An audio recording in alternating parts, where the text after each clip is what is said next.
amigos, we are back. It's the KayFabeyBaby NRW Ring Generals Podcast. I'm Kuya P, and I'm joined by the NRW House of Black trios with my man Webster Style. How are you, sir? I'm good. It's a bit chilly here. I might grab a jacket in a second.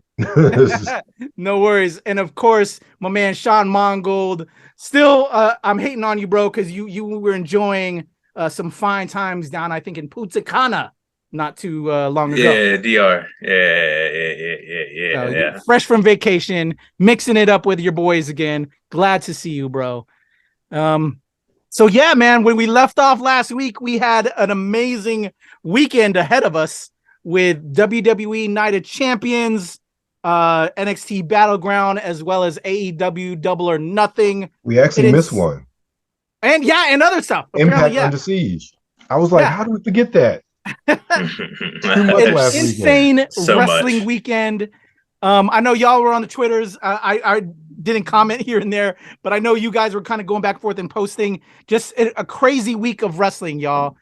So let's just kick it off. Let's start like we did last week. Let's go with WWE Night of Champions.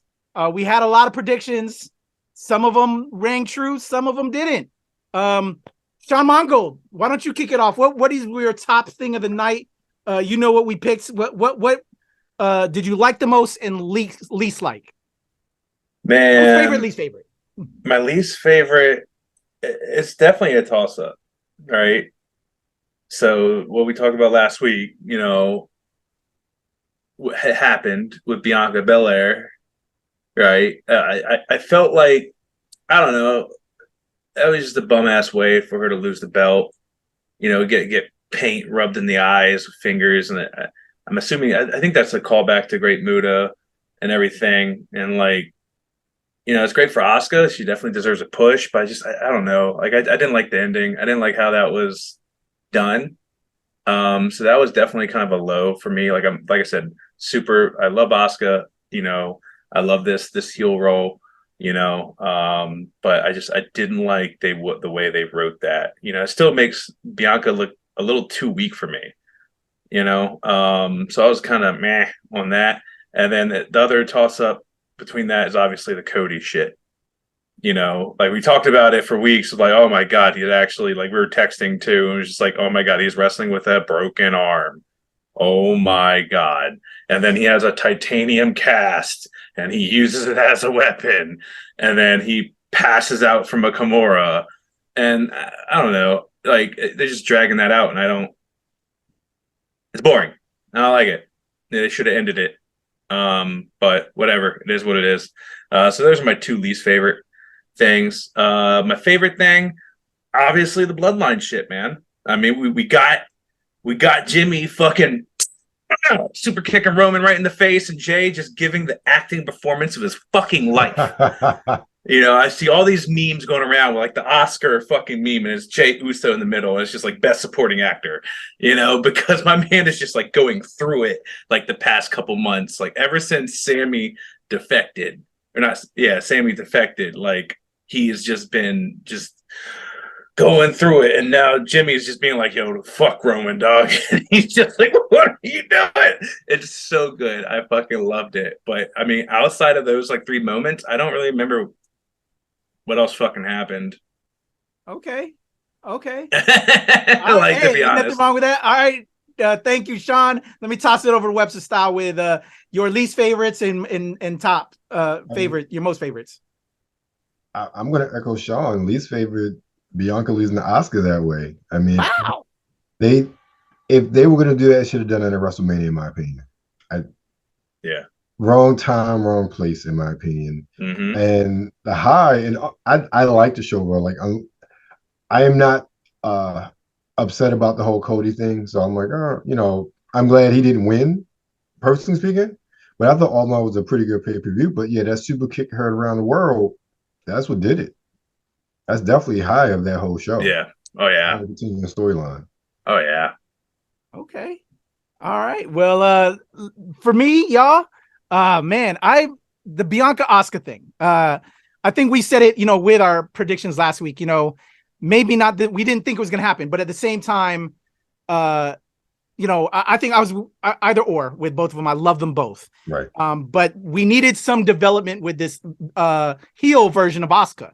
So it had to happen. And if Bianca were to have won, it would have really fucked up that momentum with the Asuka. It had to happen. So since post, we're like 3 or 4 days outside of it, I'm like, I'm good with it. I wouldn't have liked it to happen there. It should have been WrestleMania, which I think we all agree. And as you were pointing out, Sean, too, I think maybe it didn't happen because of the costume that, with Bianca and having problems with her gear, so maybe they kind of changed on the fly and decided to further extend it out. But overall, I think they both came out on top. I'm saying? Bianca needed a little bit of rest. Asuka was building into a heel. The way she did it, being carried and kind of rubbed it instead of the normal spitting it out in the face is a good change up transition. Mm-hmm. Bianca for life, man, as a champ, Yeah. Asuka as well. I think we're only going to get more money battles between the two of them. And, it sucks, but I think they know what they're doing with at least them two on the women's side. You know what I'm saying? Because we know how they're not really doing much that they can. And so I'm cool with it. Love them both, but I think it's just going to further out. Bloodline, I'll get back to that because that is the shit of the night. Fire, best actor ever for my man Jey Uso. I just also wanted to point out my man Rhea and Dom against Natalya. I love Dom just jumping up on Rhea after that quick victory. Oh, that was Natalya. Great. That was fucking That was cute, man. Yeah. That was so fun. I think my wife asked me, it was just like, if WWE offered you something and told you to play a character like Dom, would you? And I was just like, fuck yes. Yeah. Hell yes. I would to jump in the arms of like a big muscle mommy in front of 100,000 people and get paid for it. Hell yeah. Yeah, no, that was great. And like Maki had called it too. She was like, this is gonna be a squash. And I was like, do you think they're really gonna do that to Natty? And they did that to Natty. And I was like, on her birthday of all days. On her birthday, like WWE don't give a fuck about the hearts, dog. They said fuck the hearts from the beginning. Bro. Just that was cool though. That moment, I was like, look at Dom. I just love they're really letting them fly and have fun with that. And I get a smile out of that as much as I do with the Bloodline shit. When Rhea and Dom are together, and then how just hated Dom is by the fans. Oh, but I think it's an equal love too. You know what I'm saying? They're loving to boo his ass. It's just I think they're doing something good. Entertaining. There. Yes. Yeah. It's entertaining. Sports entertainment. Yes, it is.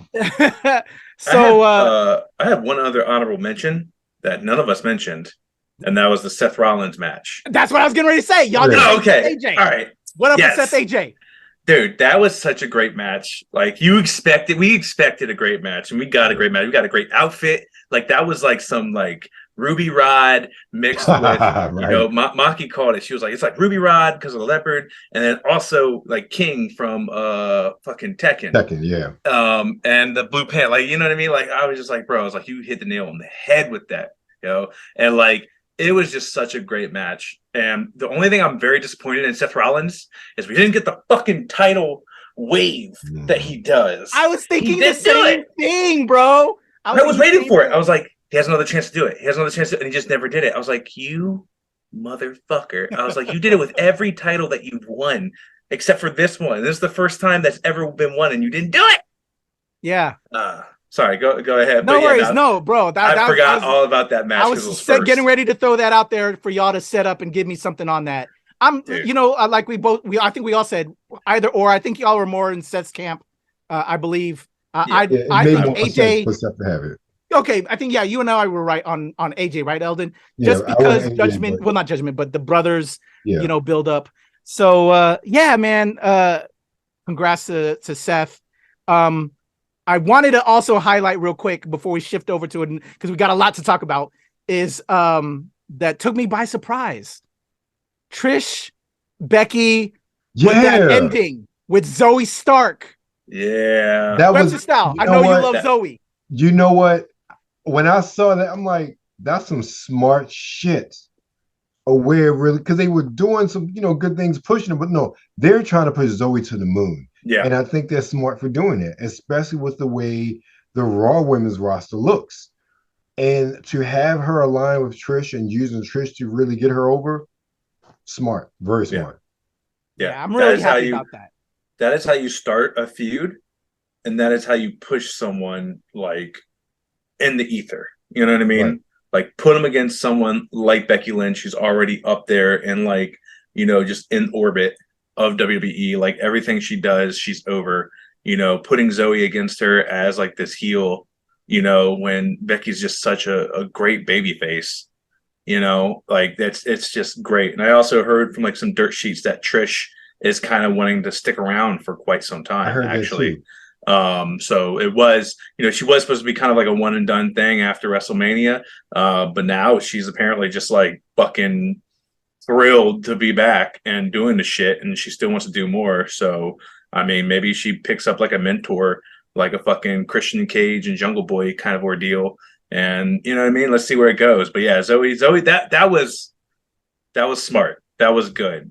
You know, I wasn't really looking forward to that match. I was just like, I'm kind of tired of the storyline.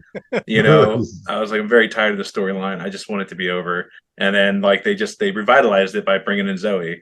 And that's, man, whoever thought of that, whoever like was at the table and said that, you know, good on you for wanting to push a young talent and do that. And then good on you because that makes so much fucking sense. Mm-hmm. Definitely. Yeah, man. I wanted to point that out because like we all was kind of blasé about the match, but when that happened, y'all know I'm a women's wrestling fan. Fucking Zoe Stark, I was happy, excited, just thrilled. That was dope. Just love that for her. You know, super cool. So there you go, Night of Champions in the books. There we go. Let's head over to NXT Battleground. I know you're not really catching it. Well, it was competing against AEW Double or Nothing, so I'm gonna toss it over to Webster Style with some of the results over at AEW with NXT Battleground. Not Webster Style, top favorites, least favorites of Battleground. I watched that over Double or Nothing. I still need to kind of tune back into the replay of Double or Nothing. So let's talk about Battleground real quick. I like that just show from beginning to end, personally speaking. I'll say highlight Dijakovic, and Ilya Dragunov. That match was brutal. Like straight up. I'm surprised they gave it to Dragunov. Well, not really surprised, but Dijak, they just need to that was a great match. He showed what he could do, bring him back up to the main roster. That's the way I feel about that. Low points, it's not hard. I'm just surprised. You know what? I want to say is low. Probably my biggest surprise was Dragon Lee lost. But the swerve with now Noam Dar having the entourage of Last Legend, Oral Mensa, I forget the other young lady. I was like, okay, what are they going to do with this? I was very surprised to see it. So a low pointed aspect of Dragon Lee lost, but a surprise. Now, like the storyline, okay, now Noam Dar has his entourage, a way to use somebody who has a quote unquote name as far as NXT and NXT UK, even with the former Cruiserweight circuit, and using him to push some younger stars. Not mad at that. Was that your top? No, top is going to be Dragunov versus Dijak. I don't really have a low point, so that's like even the Carmelo Braun Breaker match. I enjoyed it as well. I'm glad that's done and over with as far as that feud, especially after Hule set up for him to when you're talking about NXT. But yeah, I enjoyed that show from beginning to end. I don't really have a low point. Even the Wes Lee match, I'm surprised. I think I told you before, as far as the storyline point, that he's still rocking with the belt, but he's great in-ring talent. So I get it. I really, really get it. But that was a good match as well. So I don't have any low points for that show, personally speaking. Yeah, I got to echo, again, as you know, and if y'all been watching, tuning in, I've been getting into NXT now more so because of the women's wrestling stuff. And as you see here, for my background, I can't really pick a low point on that. Stratton months ago, I called it. Yeah, he did. So yeah, it's hard for me to choose a low point. I was thinking that the Braun Breaker Carmelo match was going to be a low point, but that joint was actually fire. It would have been low if Braun won it. Yeah, oh yeah, definitely. That would have been like, nah, man, Carmelo's the truth. And I like Braun, but Carmelo's the truth. And they actually put together a great match. That was an amazing match. So not too many low points, but I have to say my top, and as y'all know, again, the background, and Webster Style called it, Stratton, man. It's Tiffy time, y'all. She finally got her belt, beating Lyra Valkyrie. But I have to say, Webster Style, man. I saw, a little bit of Lyra, in these lead ups, as we know, to this championship match. But this match that she had against Tiff, bro, I'm like, okay, I can see Lyra down the line. Yeah. I liked her story, her background, and her performance. Right. Because she was leading the match up until Stratton just shows why she's Tiffany Stratton, bro. Right. Exactly. I thought it was an amazing match. That was my match of the night. From Battleground. But yeah, I dug it. There was fun times on that. So that is Battleground. Let me throw it back over to Mr. Mongold with AEW Double or Nothing that I should have tuned into first, but I didn't want to spend the ducats since I already spent the money over at Peacock for, Night of Champions, Battleground. Double or Nothing, Sean Mongold, set us off, bro. I heard a lot, and there's one I'm like, what the fucking about? Yeah. I know you were tweeting and all of us tweeting. Yeah. Yeah. I don't know what to say about it, man. I don't know what to say. But at the same time, sitting with it a little bit, I can kind of see it, but I don't know still. Elephant in the room. Go ahead, brother. You're talking about Jade. Yes. So let me first off by saying Tay versus Taya was actually a really good match. Like, it was a great match. Like I said, like we talked about every single Jade match. Like, you see her kind of improving, getting smoother and smoother. With a lot of things. And I feel like she definitely improved this match. The one thing that she's still kind of like, that kind of bugs me is like, she's still very, she doesn't really sell her kickouts of pins. Like, it's very like almost Orange Cassidy, like just nonchalantly, like, gonna pick my shoulder up here instead of like the like overselling it. You know what I mean? She doesn't really do that. So she that's the one thing about Jade. But yeah, no, it was a great match. Her intro was great. Her gear was great. She came out with the AKAs, was Big Boss Vet rapping her out. It was a great fucking intro. Taya had a amazing outfit on too, had a great intro. And then after, it was really weird because Mark Sterling came out after the match and was just like, oh yeah, 16-0, like, this is the boss, blah, blah, blah, blah, blah. Like, the big time.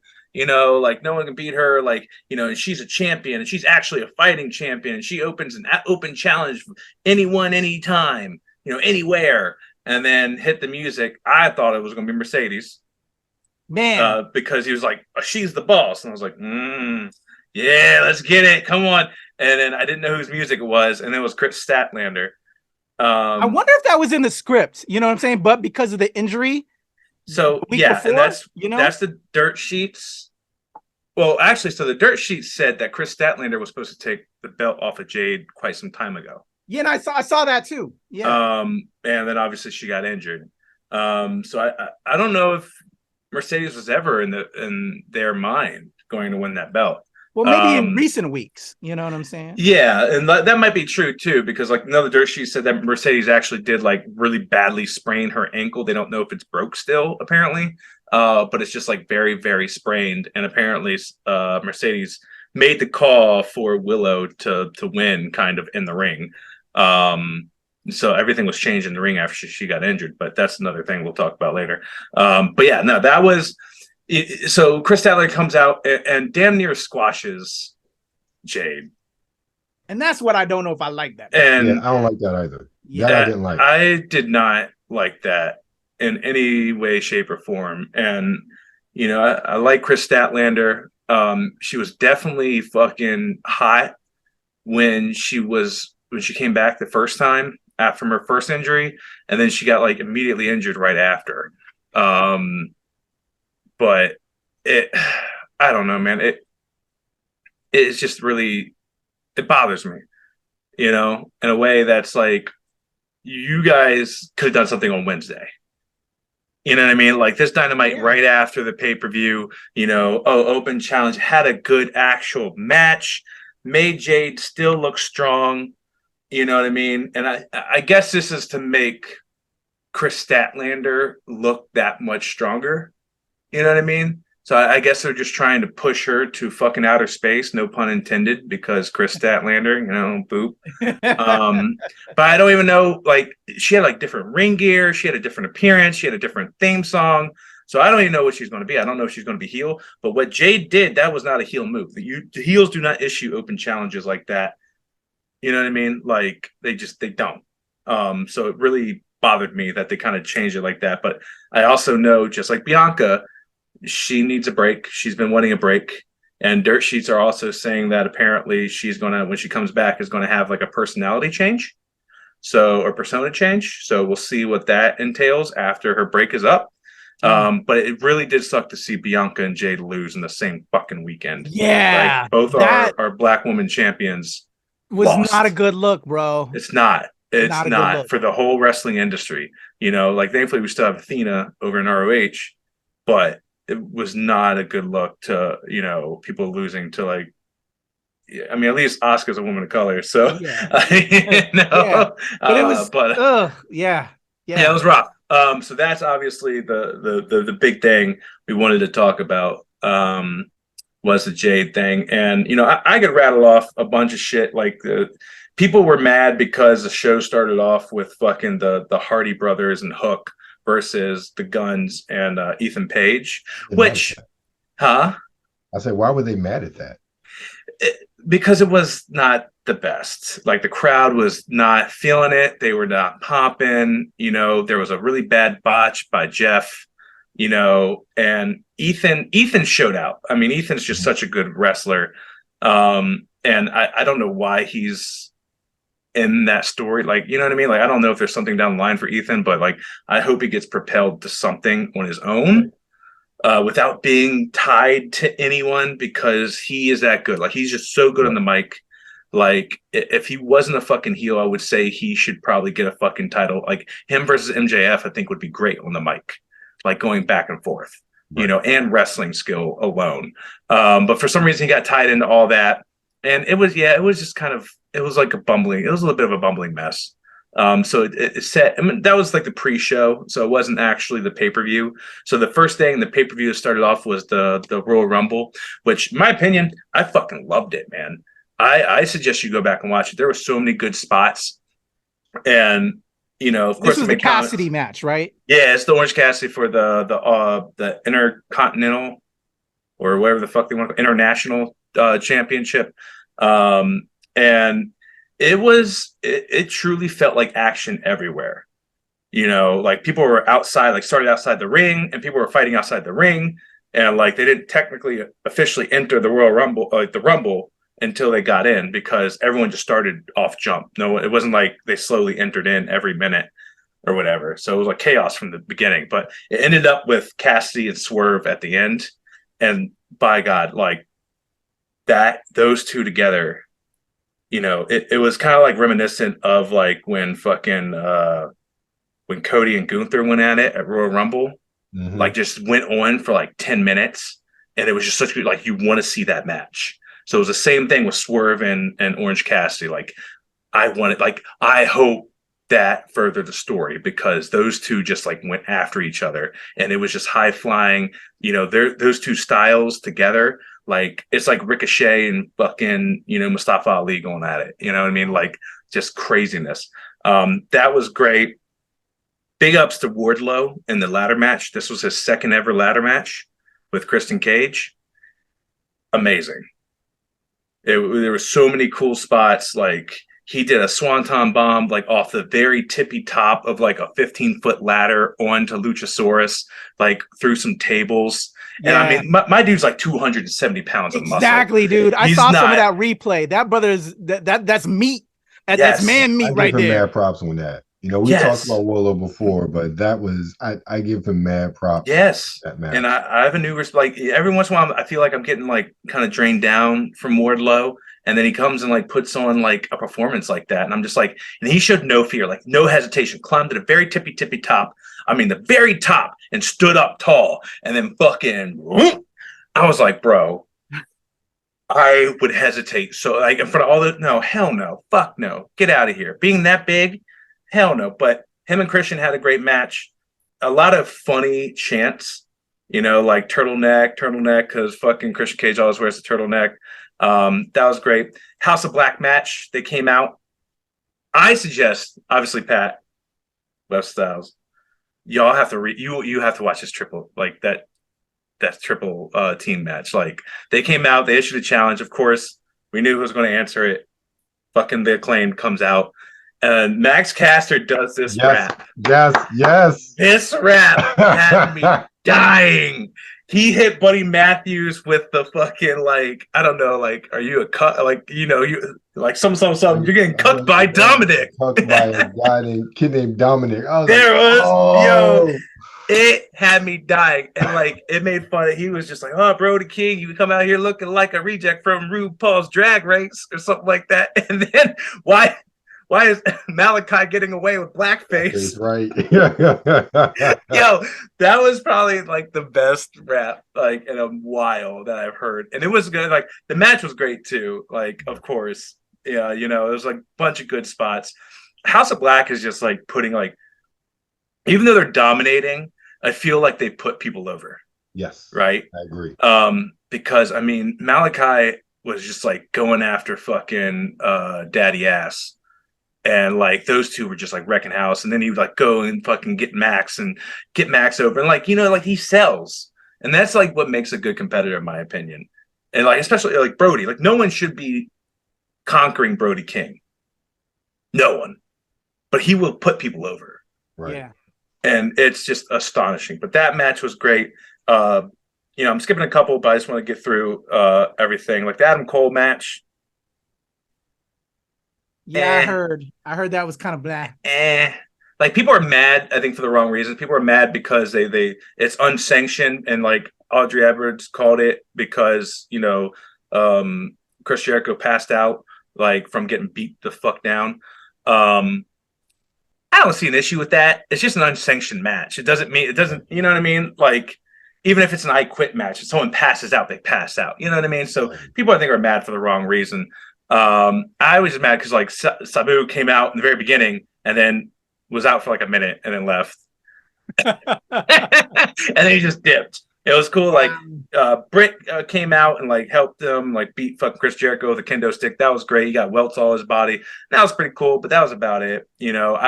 I have a feeling the feud is not over, which kind of annoys me. So that's what I'm kind of about. It should have been a definitive boom, but Chris Jericho, of course, is just no, we're doing mixed tag. Me and Paige versus you and Britt. He does a little fireball puff shit. Man, I'm over it. But the Pillars match, A+, man. That's the one I want to see. I heard that was the match of the night. No matter what people think about whether or not any of the other three deserve a world title belt shot, all of them have had a belt at one point in time in this 3-4 years of AEW. Every single one of them had his belt. Not all of them has had a singles belt, but all of them had a belt. You know what I mean? So they had some accolade. The story behind it was great. Everyone had a special intro outside of Jungle Boy, and that's why I love Jungle Boy. Everyone has this fucking Darby did this Elvis Presley skit thing. Fucking Sammy came out with a new theme music and his little cards because him and Tay Mello are having a baby. It's a whole thing. MJF had this chair that came down from the sky, very reminiscent of Shawn Michaels WrestleMania, fucking 20, I think 22. I can't fucking remember. Yeah. But just had a great intro. There was just a great match, great storytelling. They all beat up on fucking MJF, and MJF is just talking his shit the whole time. At one point in time, all of them do their mentors' fucking finishers. So MJF did the fucking Crossroads, and I think this is the first time I ever heard them on air mention Cody Rhodes since he left. So I don't know what that means, but I hadn't heard Cody Rhodes' name in a very long time until that one specific moment. Because I didn't know if they're going to do it. He hit the fucking Crossroads, and I was just that was a crossroad.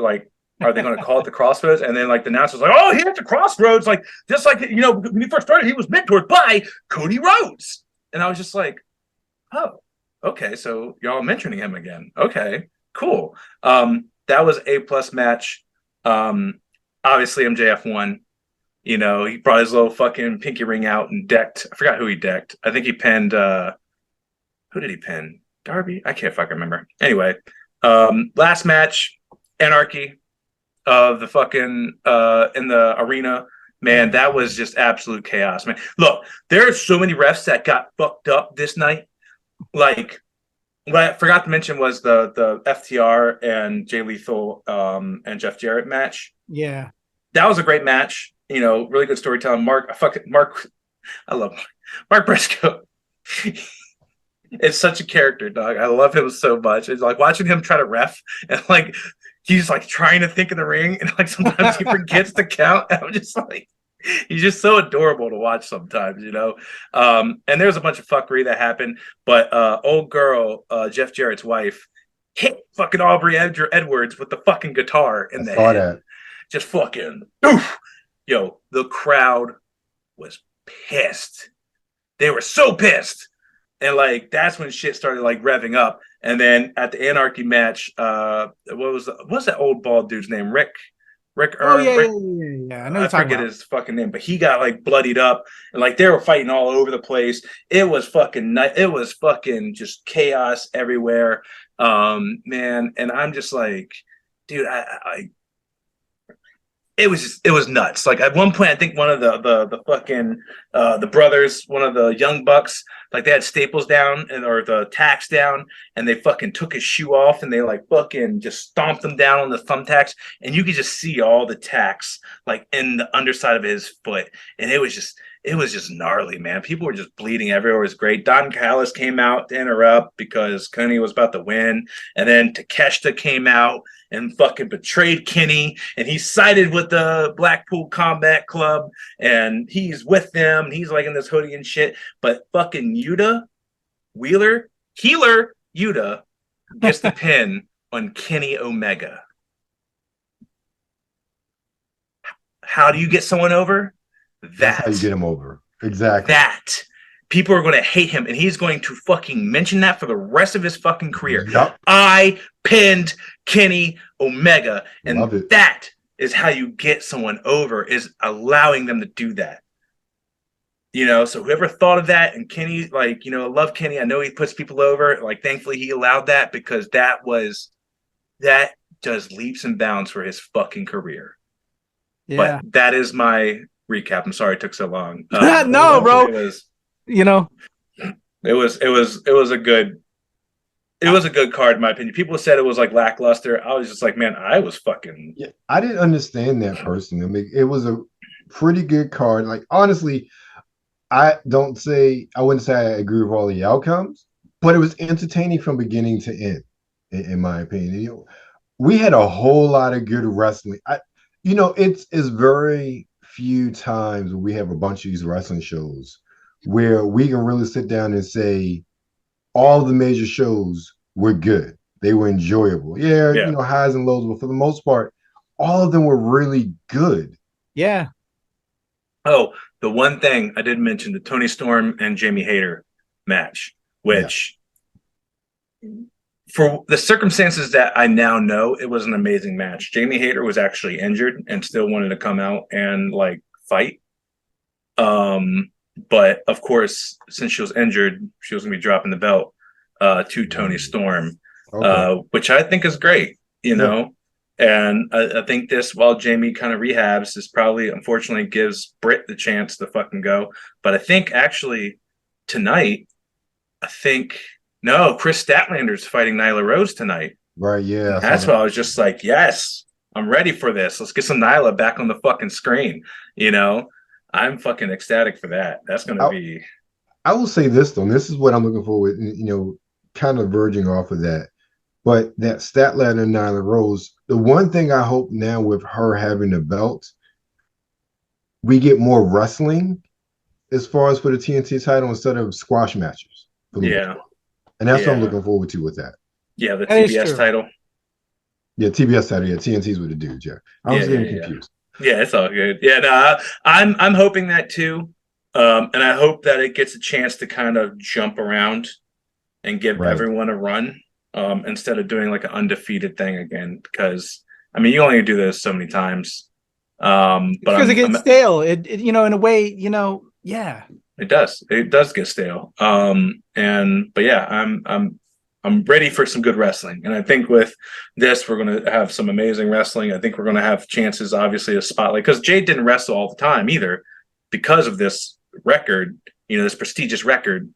And she was just such a heel. Right. But now you have two singles, championships, women's championships. And I hope that kind of makes them put more women's wrestling on the weekly shows.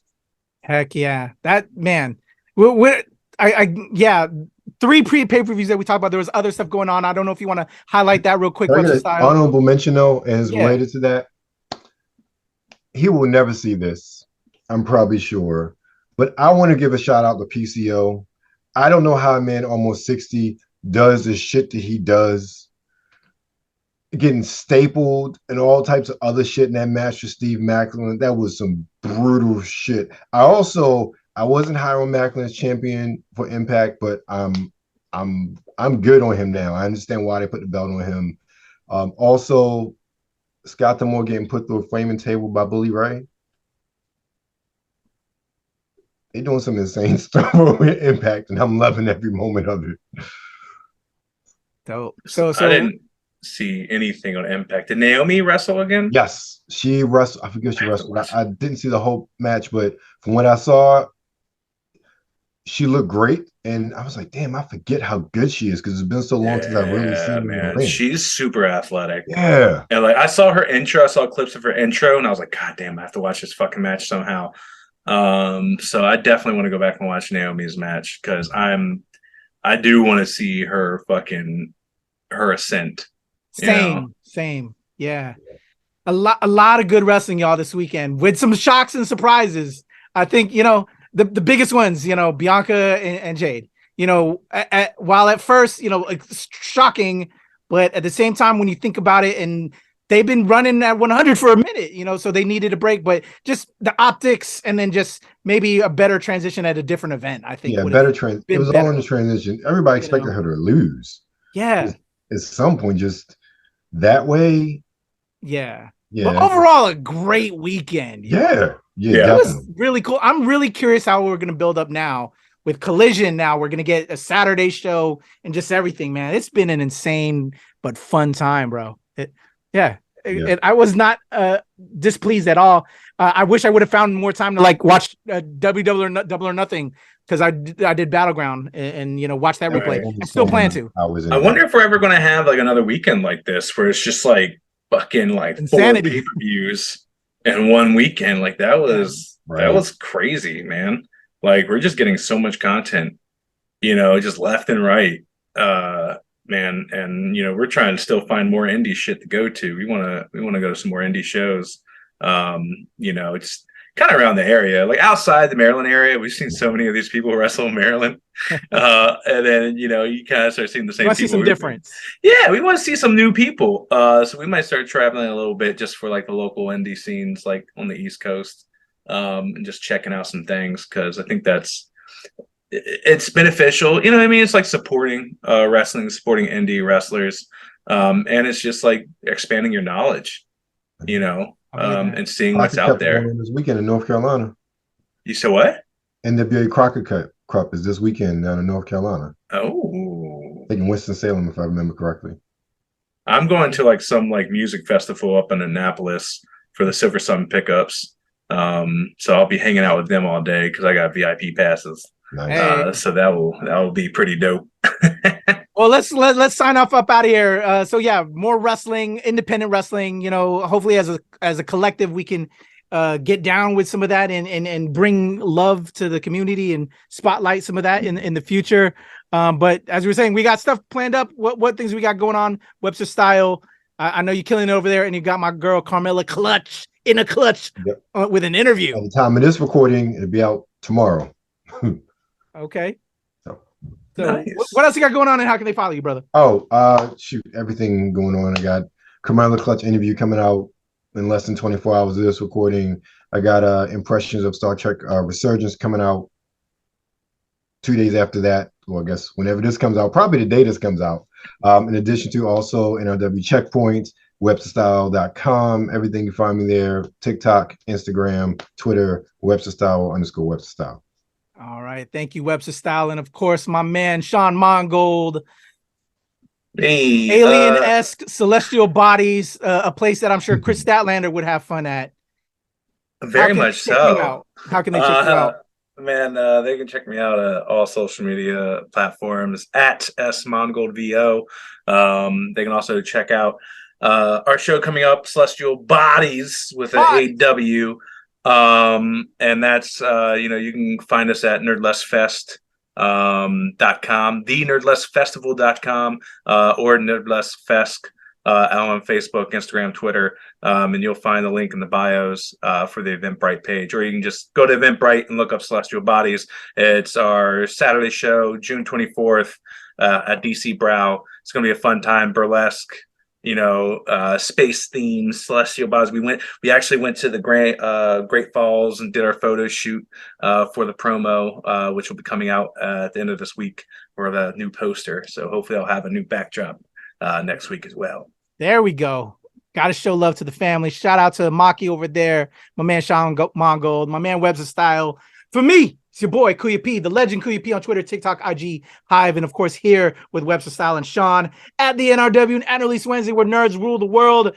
That has been another KayFabeyBaby NRW Ring Generals Podcast, and we are out of here in a 1, 2, 3. Peace. You come in my face, I'm gonna fight you. Well, you're not gonna bust a nut anytime we're in the ring. I'm gonna get off by cranking your knob just a little beyond the breaking point. When I get my hands on you, I'm gonna eat your ass like a pot of collard greens, baby. I'm gonna stretch his ass like it's never been stretched before. You can hide behind that commissioner stuff just so long until I jerk a knot in your ass. And if you don't think I'm big enough, and you grab a hold of me, and you'll know that I'm growing, my man. Within your hands, I will get as big as I need to be to do the job on you. All right, just jerk Helmsley off. There's one part of our bodies that's soft, and it ain't soft all the time, if you catch my meaning. I'm gonna come on you like nobody's ever come on you before. Just you and I getting it on like two men should do. Oh, that's interesting. Boy, I'm coming hard.